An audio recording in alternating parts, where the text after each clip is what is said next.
श्री महालक्ष्मी देवीची कहाणी. श्री गणेशाय नमः. श्री महालक्ष्मी देवै नमः.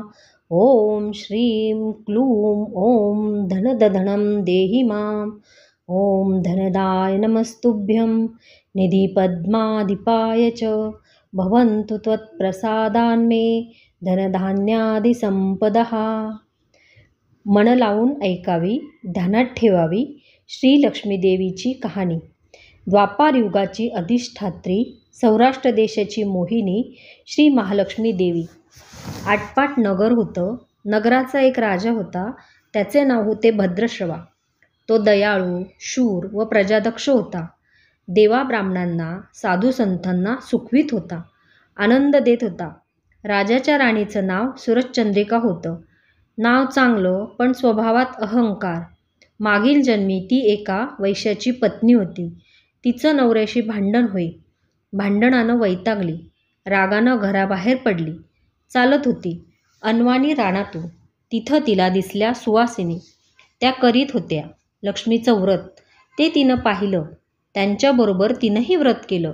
दुःख विसरली, दारिद्र्य गेलं, परिस्थिती सुधारली. देवीची भक्ती फळाला आली.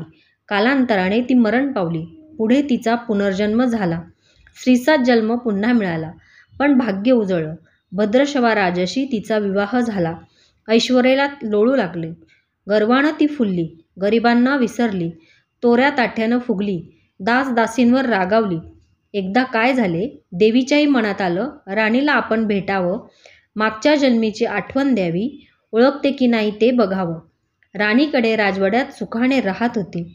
राजाही कौतुक करी. तिचे लाड पूर्वी.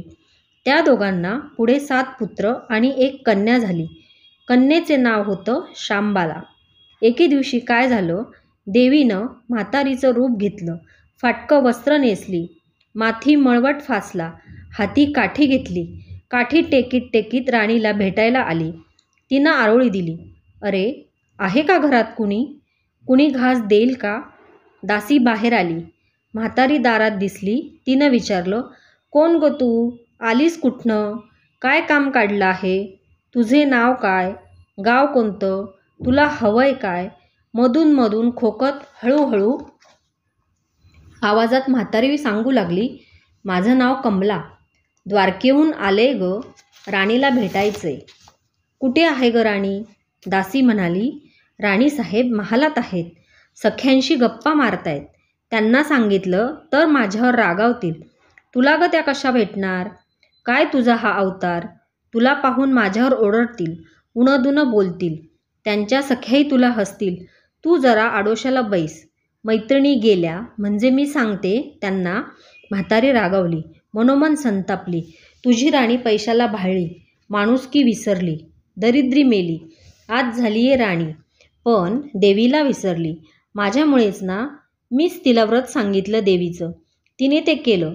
आता राणीपदावर बसली. देवीला आठवणही राहिली नाही. गर्व झालाय संपत्तीचा. पैशाची धुंदी आलीये. गोरगरिबांची पर्वा नाही. थोरा मोठ्यांच्या मुली त्या झाल्या मैत्रिणी. म्हातारी गरीब आणि भिकारीन. तिला कोण विचारतंय? पण याचं फळ तिला भोगावंच लागेल. तेव्हाच तिचे डोळे उघडतील. जाते मी.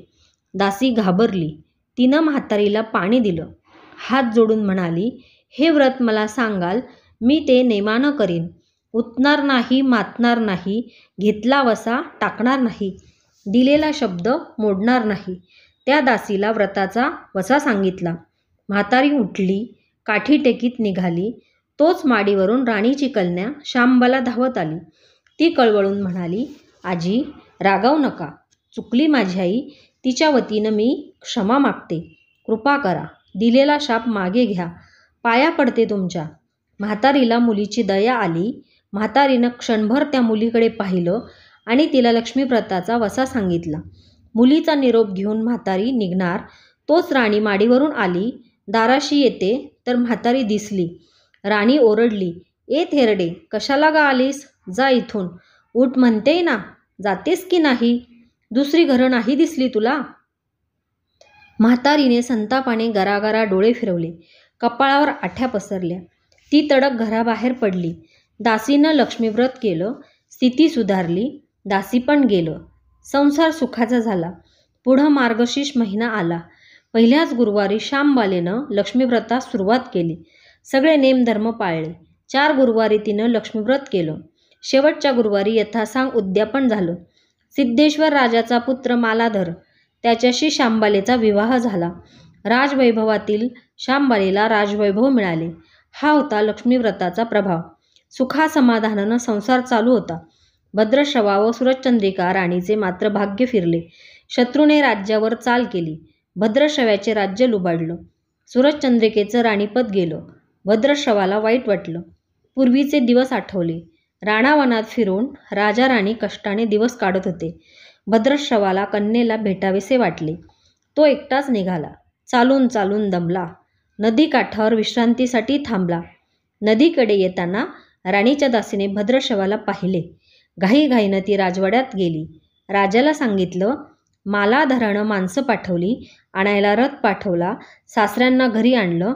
सन्मानानं नवी वस्त्र व कंठीहार दिला. श्यामबाला वडिलांची काळजी घेत होती.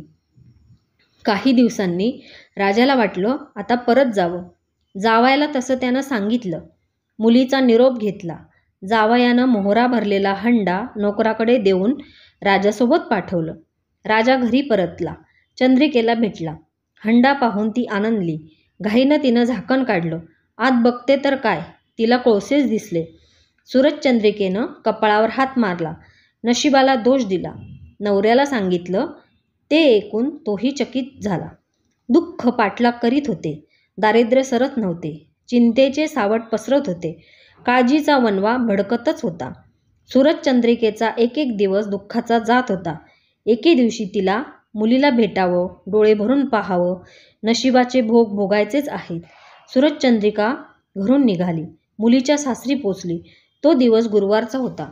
नदी तीरावर जरा वेळ बसली. दमली होती. त्याचवेळी एक दासी नदीवर आली. तिनं राणीच्या आईला ओळखलं. घाईनं ती महालात गेली. राणीला निरोप दिला. तुमची आई आलीये. नदी किनारी बसलीये. खूप दमलेली दिसली. तिला आणायला कुणीतरी पाठवा.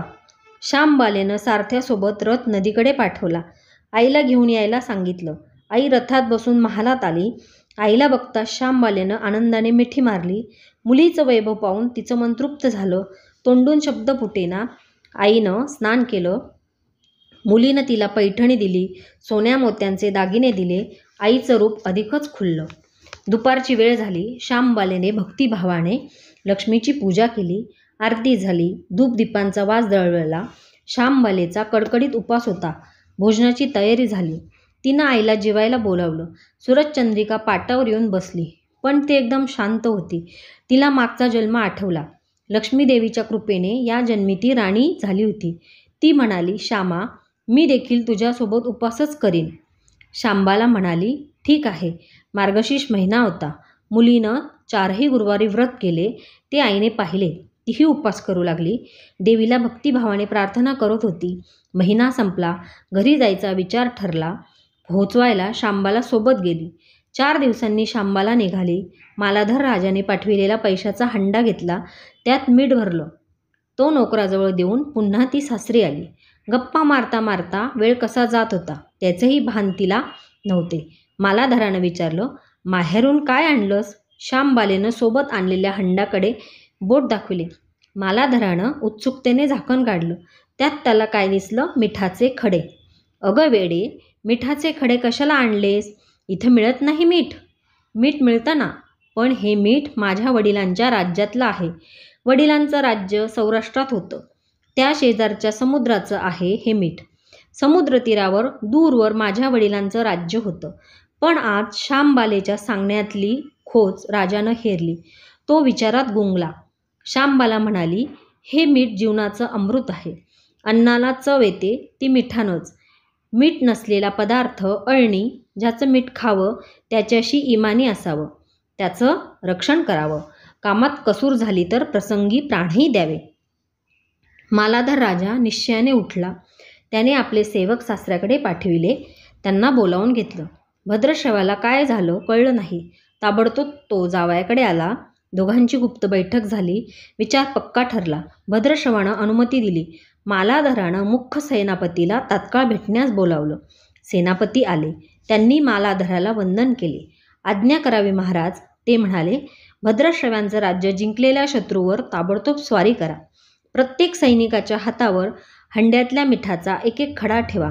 शपथ घेऊन प्रत्येकाला झुंजायला सांगा. राजाची आज्ञा झाली. तशी सेनापतीनं व्यवस्था केली.